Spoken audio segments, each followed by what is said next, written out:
So Steve's story, everybody. Steve, you had COVID. Yeah. And so let's just start. How did you, like, when did you get it? When did you know you had it? What happened? Father's Day weekend, Gina, my wife, we traveled to West Texas, about a 5-hour drive from San Antonio, and to visit her dad. And we stopped off. My dad lives on that route, and we stopped and visited him as well. So I think we took off on a Friday. I don't know, we took off on a Friday or Saturday, and I had already set up a doctor's appointment in Odessa, who's a doc I've seen for 21 years, and it's giving me a break, even though I don't have insurance right now. He's giving me a little break on the doctor visit. So it's like we set that up ahead of time, and then by that time I was already not feeling so great, especially that Sunday. So what was going on? So we set the appointment was Monday morning, and I thought, it's just a sinus infection. I go through this a couple times a year. It's normal, especially when the season changes. What were your symptoms? Like, talk a little bit about your symptoms. Some body aches, a little bit of chest congestion, and that was just kind of where it started. And just weird headaches that I couldn't get rid of with just Tylenol or ibuprofen, and I got a little stockpile of Tylenol 3 with codeine, and in a pinch, for a breakthrough, I'll hit that. So that's how it started, real mild. Okay. And so I thought that's how it was. So he gave me that Z pack, the steroid pack, and so we came back to San Antonio that day, and by Wednesday or Thursday, I think I finished the pack, and I was feeling worse. So I actually started keeping a symptoms log, and it went. I was keeping track. So I'd say, like, at first I think, yeah, it's fine, I'm gonna get past this, and it just lingered and lingered. By that Wednesday, Thursday, I started losing my sense of taste and smell. Was it like an immediate thing? Like you woke up and you couldn't taste anything or smell anything, or was it like gradual? Yeah, it was later in that same week, after Father's Day. And that's when I started thinking, this is different, because this has never happened to me before. And it's like when you taste stuff and, it just tastes like ash. And then by that point, you're just eating because you're hungry and you need to feel full, but you're not enjoying it, and you really don't even want to eat because it's not in any way pleasurable. Yeah, I don't think that's ever even happened to me before in my life. Like I don't think I've ever. I mean, I've had, like if I've had a really bad congestion or whatever, like my taste buds will be diminished, I feel like, but I'm still able. Well, yeah, because your olfactory senses are tied into your taste buds, right? Right. So if you can't smell, you can't taste so great either, but you can still taste something, right? This was like a complete void of this. I mean, like I said, it just tasted like ash or something. I don't even know how to describe it. It was like eating dirt or something. It was weird. So, but then by that Friday, I started getting chills. So I started checking my temperature, and it was up like 99.4. It went up to about 100.7, and the headaches were becoming more frequent. I was taking more over-the-counter stuff like Sudafed, Alka-Seltzer Cold Plus, just stuff that I can get. And so I went ahead and called the doc, and he prescribed me some prednisone, and I think another steroid, if I'm not mistaken. So how long did it take until they were like, this is COVID? I went in for a test on, let's see. Before I finally had it, it was June 29th is when I actually went in for the test. Now, this was a free test to the city of San Antonio. So it was about a 6 to 8 day waiting period before you got the result. It took about 5 days before I got the result, and it was positive. Mm-hmm. And the wife and I both went in, and we were both positive. So by the time I got the result, I was so much worse that I knew I had it. I didn't even need the result to know that I had it. So every day I'm waking up with headaches, and the temperature goes up and down throughout the day. I'm getting these chills. I think the highest went maybe 101.5 or something like that. I was bitching and moaning that it was too cold in the house, and I'm going to turn off the AC. And then everybody started getting on, hey, it's hot in here. I said, man, I'm freezing. Well, put on a blanket, put on double layers, put on a hoodie or something. So that's what I did. And it's all it was. It was the fevers, the chills that you get with a fever. And but the worst part was just being able not being able to breathe properly. and it didn't feel like there was phlegm, it was congestion, Yeah. but I couldn't take a full breath, and already feeling exhausted and tired and body aches. I'd get up and walk across the room, and then I would get so winded, and it would take me about 10 minutes to recover. Just from walking across the room. Yeah, and this room that I'm in now is kind of my little man cave, guitar workbench stuff, and it's upstairs, and it's just two little flights. Like even stairs was just, it was killing me, man. So there was a few days I didn't even come up here. I was like, I ain't going up there. I just stay in the bedroom, and then we got 5 people in the house, and so I started wearing the mask in the common areas. Gina did too. And anytime if we're in the bedroom, then okay, yeah, take the mask off. We're both sick. What are you going to do? Well, did the other people in the house get it? Nobody else got it. No shit. Nobody else got it. It was just us. All right. So, but it's just that it took. I think there was a few days of that fever and the chills, and then maybe a week of that, and it stopped. And I thought, okay, I'm starting to have a couple of good days. I'm not as winded as I was getting, but I still couldn't breathe right, and it felt like I could just draw in like a third of my normal lung capacity. And so I got a little pulse oximeter, those things you stick on your your finger so I started saying, I think 90 and above is good. And I was like hitting pretty normal. I was hitting between 86 and 90. Okay. So I was like, okay, yeah, I'm not, you're getting back to, you feel like you're getting back to normal slowly. Yeah. So again, my friend and band boss Shelly's like, get one of those little breathing exercises thing. What are you waiting for? So yeah, I got one of those things, and it turns out it's something I'd used before, but started doing this 5 breaths, and you hold the breath for 5 seconds and then cough out the last breath, and that's supposed to really help your lung capacity. And it actually did help, because I started checking the pulse oximeter, and it was going up to about 94 at the highest. Okay, but it was always lingering around 90 and 91 for the most part. So that was getting better, but I was still really short of breath. So that's really exhausting, man, because you don't want to do anything. I didn't touch my guitar for a week. No, not a week, a month. And since all the gigs dried up, I was trying to there's a little extra income that I can get is going to my friend Savetto's studio and recording stuff for him. He's got a lot of projects going on all the time, and I was afraid to go in there, and then he started just I'm going to just stop having people come here for a while. And so about a month and a half, I didn't even step foot in there. I didn't even go in there till last week. When I mean, just hearing you describe these symptoms, it's like, oh man, I can't walk across a room, or I'm winded. I can't taste anything. My breathing is not. I mentioned I got dogs in the house, and they're all little dogs. None of them weighs over 14 or 15 pounds, but one of them is really old, and she lost her vision, and she's our little mama, but I got to pick her up and take her outside and do her business and bring her back in the house and point her towards the water bowl, and we feed her and everything. And otherwise she just walks around the house and bumps into stuff. And if she we have to constantly watch her and make sure she's okay. But just lifting her up and taking her outside is like, I can't do this. So Gina kind of taking that, but she wasn't so great either. Sure. So it's pretty taxing. And you know how little dogs are. I mean, dude, it's you got to chase them down, and it's an effort. So just that normal little everyday chore, little function, taking the trash out to the curb every week, was like, okay, man, dude, 10 or 15 minutes sitting down just to recover and catch my breath again, and then something else. I feel for you, man. Well, so let's get to the timeline a little bit. So when you started feeling better, and then you got sick again. And you kind of had a little bit of a relapse, like you had a couple good days, then you fell back again. Yeah, my sense of taste and smell would come back for a couple of days, and then it would go away for another day. And so that actually happened a couple of times throughout the course of it's about 6 weeks. This whole timeline is about 6 weeks. So was the most consistent symptom like the taste and smell and the headaches and the breathing, the headaches and the breathing? Yeah, the sense of taste and smell kind of came and went. It wasn't as frequent. I think maybe at the longest stretch, I couldn't taste anything. Might have been about 3 days. Okay.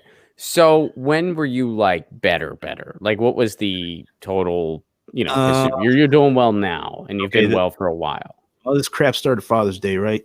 I wasn't sleeping with the crap either. Forgot about that. I would say by right after 4th of July,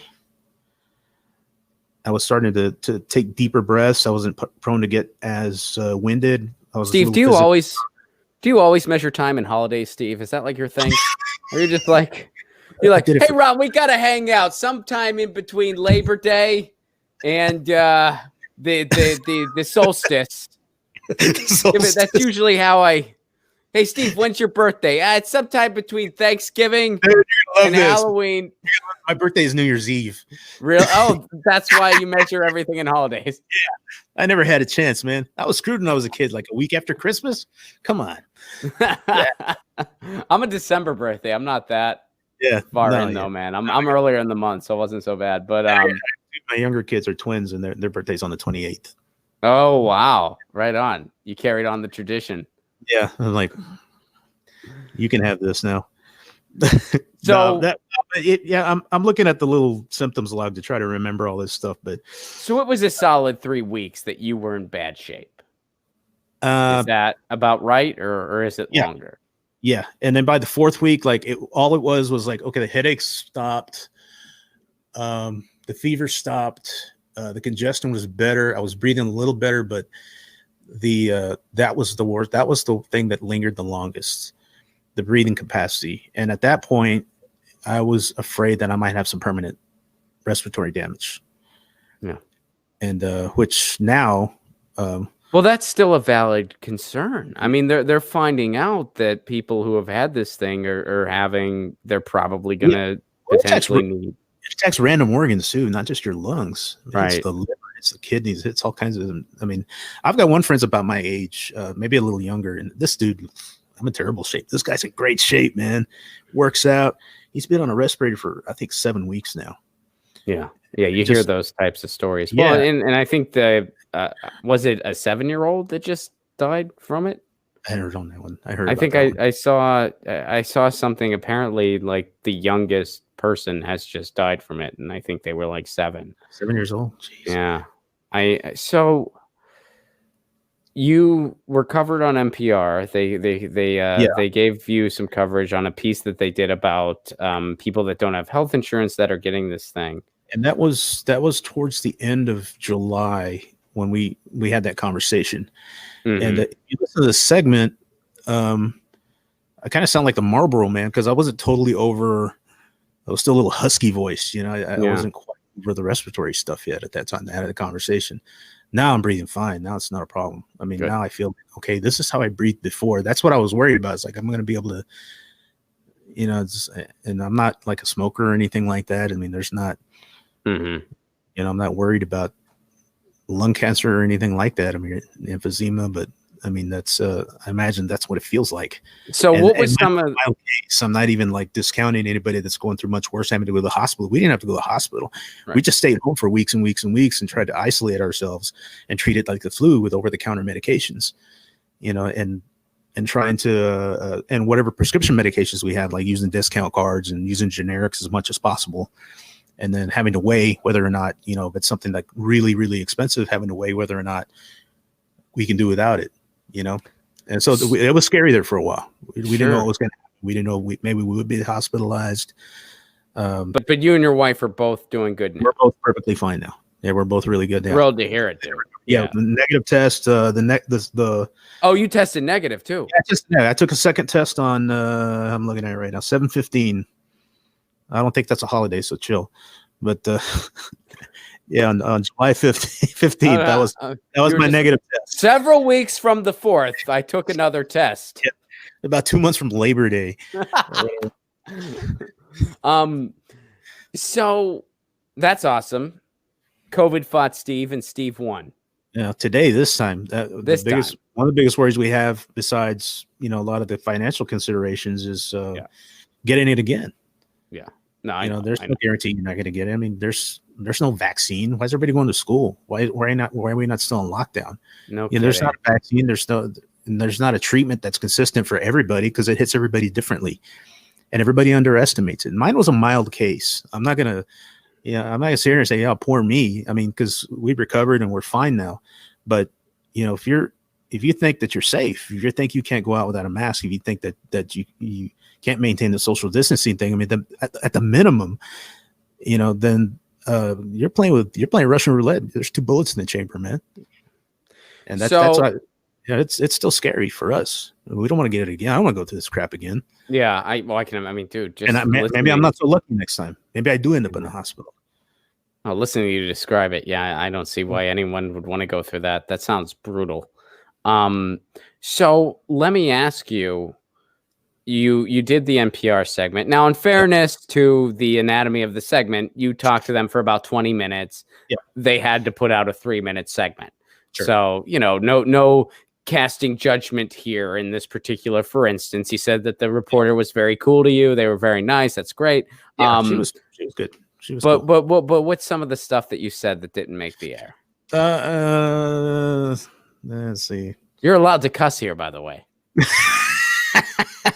Well, guys, I mentioned yesterday when we talked, I said, hey, after we talked, I said, hey, I didn't mean for that to turn into a manifesto. She goes, no, you're fine. You're cool. Don't worry about it. But no, I can't. Well, if you enjoyed the manifesto, you can go to my band's website. Yeah, I know. You're with radio, so you don't want to pay us. Great so band here's name. the deal. There's somebody's taking that. What band name? Manifesto. That'd be awesome. Just straight up manifesto. Someone's had to have used that before. Somebody has to. I know, yeah, someone did. Nothing's new in music. Nothing's new in anything. No, we talked about the health insurance stuff because that was kind of the gist of her story too. I think my experience was kind of a framing device where she was talking about, because she had some other policy and think tank people on there and talking about how the COVID numbers are going up in Texas, but the health insurance, the people being covered is going down. And people just can't afford it. ACA was designed to fail, so I can't afford ACA. I lost my job. I got laid off just over a year ago. But just before that, and that happened in a merger. So as they were laying people off, and I was one of the last people to get laid off, when they got under 50 employees, well, by law, the ACA, they don't have to carry group insurance policies for anybody anymore. So they just cut it off. So for some reason, and there was about a month lag time before that in my layoff. So for some reason, I don't know the technicality and I haven't looked it up. I was just so angry at the time, but that made me eligible for COBRA, which I wouldn't be able to afford anyway, because I'm trying to cover me and Gina. And so it wasn't even an option at that point. So we're just like, we've been coasting along like this and all that for about the last year. And so when that happened, we got unemployment for a while. Texas Workforce Commissions, they're real slow in responding, especially during the pandemic, to the extensions that they were supposed to be providing. And there's an extension that I should have gotten off the last unemployment claim for when I got laid off. And it's supposed to be backdated to March when this whole thing kind of started. I still haven't gotten it. I've gotten a couple of communications from them to say, wait for, you should get something in the mail. I've never gotten it. I got 2 correspondents that said you should get something in the mail, and it's going to be backdated and it's going to provide such and such, an extension. Haven't seen it yet. So like I said, I mean, everything's kind of dried up. So we're kind of coasting along on some savings, and Gina's still been working for the most part. But we've had to tighten up, and like I said, we have 5 people in the house, got some of her family in the house, and everybody's pitching in. So that's why we're still here, and we've taken every deferment we can. We've taken every, for every bill that we have, and, especially in the mortgage and car payment, all that kind of stuff. And, but all that stuff's coming to an end. That bottom's going to fall out. And the only people talking about this is going to be a mortgage crisis and a rent crisis coming up, and it's going to happen quick. It's going to happen all at once, like it did in 2008. And the only people talking about you guys, independent media, and MSNBC is not talking about it. CNN is not talking about it. Fox isn't talking about it. They're all owned by the same people. So it's happening. So it's scary. That's scary. It's one thing to be scared that you might end up in a hospital, possibly die, and then end up being a mild case, and you're still miserable and sick, and it takes forever to get over it, and every day's a freaking struggle. That's one thing. But then, and again, I'm not like sitting here, poor me. I mean, we're doing everything we can. We're hanging in, and there's a lot of people worse off than we are. But knowing that that's coming, and knowing that there's nobody coming to save you, that's scary as hell. And it's not just going to be us, man. It's going to be millions of people. It's going to be millions of people. So I don't know, man. I don't know. Biden's not going to fix that. Trump ain't fixing it. So what are we supposed to do? Yeah. Yeah. I mean, this whole pandemic has really taught us that we're completely on our own.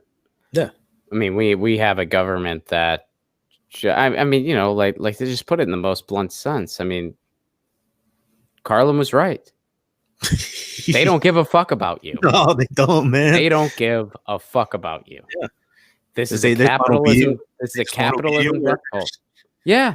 Obedient workers to keep their train rolling.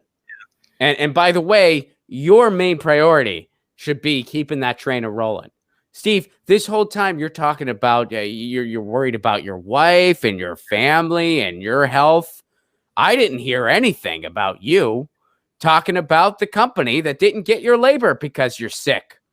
Yeah, well, selfish guy that you are. This is capitalism, baby. That's what they expect from people. That is honestly what they expect from people. Yeah, just accept it. You're supposed to go out and die for this system that threw you over the boat over 50 years ago. Yeah, and I'm reluctant to name the company, because I don't want to start a whole thing, but there was no severance. There was hardly any notice, although I kind of knew it was coming. Well, and your company is just part of a rotten system. Yeah, sure. I mean, it's not like you can point the finger at one. I mean, this is the system. This is the system as a whole, and this is how people are just left out of it. Right? I mean, what a fable? What a freaking fable! I mean, you're just taught so many freaking lies, that being one of the biggest ones. I mean, I don't think you can say what the greatest country in the world is. I don't think that's a superlative you can give to anything. I think that's what's our term of reference for that? Yeah. Well, I'm just saying, if I had to give the gold star to someone, it sure as hell wouldn't be the U.S. Yeah. No freaking way.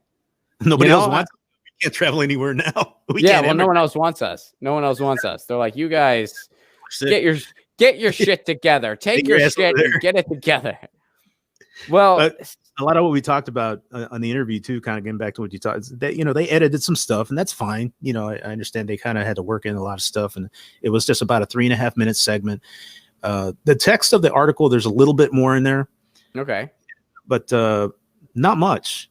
But we kind of touched on, I tried to kind of push hey, let's we do need better healthcare in Texas, and they're focusing on Texas. So I bring that up, but ideally Medicare for all. The corporate health insurance so they wouldn't air Medicare for all when you said it. No, they would air Medicare for all. That it's an insurance companies are to between you and your doctor. They're just there to make money and to approve or disapprove whatever treatment you're going to get. Like, who the fuck are you, dude? So. Oh, our system's ridiculous. It's failed. It's failed most of us, and unless you're just sitting pretty on a big pile of money, it's this pandemic has really exposed that system for what it is, and it's a complete failure. It's like Jimmy says, man, it's a failed state. Yeah.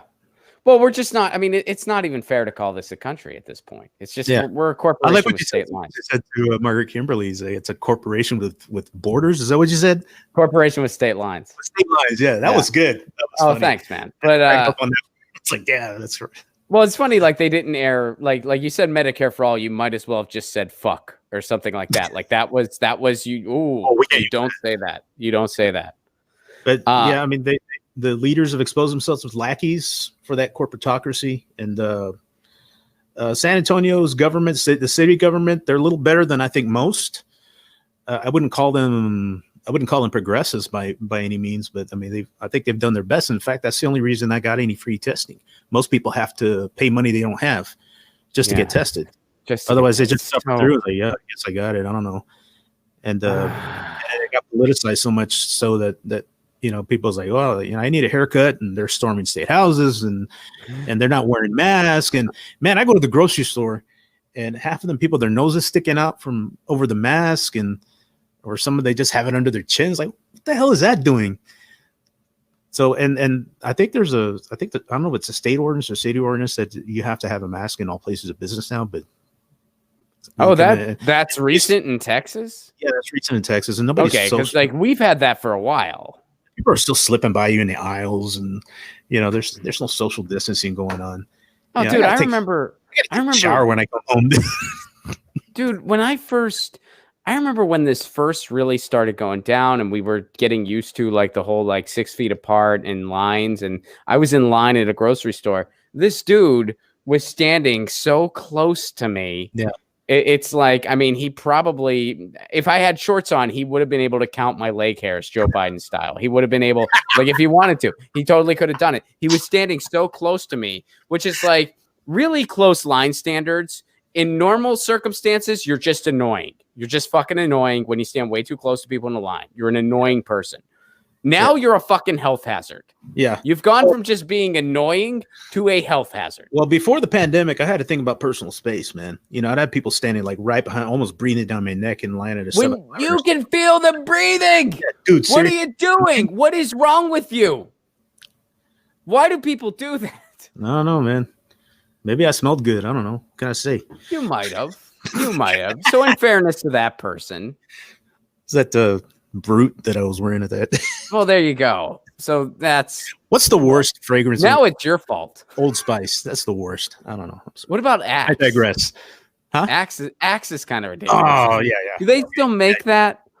I think so. I've seen it. Dude, I feel like, I mean, I might be dating myself here, but I remember like I went to college during the era of when they would have like campus recruiters for Axe. Uh-huh. So really? Your friend, oh yeah, dude. They would have the guys like that approach you in a parking lot with a box. They were your classmates, man. And they would have a box with them and they'd be like, bro, and your friends would do it. Like friends of yours would be like, Ron, dude, I just got this best button. And I was like, oh, you're doing that thing for the Axe? Okay, good for you. So I would actually, you would get handed so much free Axe. Like occasionally you'd be like, well, I guess I'll just, all right. I mean, like I probably had free samples of it that have since been thrown away at some point. I have no idea. Like it could be like all my stuff from college. My parents went through it and they were like, what the hell is this stuff? But yeah, anyway. Any women throwing themselves at you, when you spray? I don't think it ever worked quite the way they advertise it. I don't know.